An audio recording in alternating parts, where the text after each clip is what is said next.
akong tour guide is kani nangihi. Sumo niya mo palibot diring dapita. Ay, alas 2 pa lang. Ni Maximo. Guide tambok na kaayo exercise. Exercise pagkagamay ha. Sikal gigda. Igulugas iyang lubot. Malibang si Max. Max, tayo na. Uwi na tayo, Max. Bubog na mo hangin dari good. Di man pala syudad na. Sige, sige, pangiin na kalibang. Masyado daw maaga nagpasyal si Max kasi mostly 4 PM to naglalakad-lakad dito sa kalsada. Akong hampul sa akong ugnay sakit sa ulo na nindot kay na kaingon ani dayon ng ko ingon ani para pawala sa sakit sa ulo ba kani kani gudo.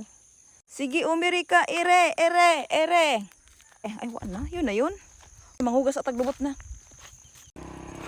So yun mga bakla. Babalik kami doon kasi nalibang tong aking kasama. Iluhan sa nina ako ang ngita ng tubig. Sumuday amo ang wild strawberry. Baknit na diri sa amo aday. Pero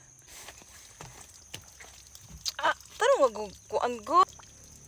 Ew, it's so dirty. Go.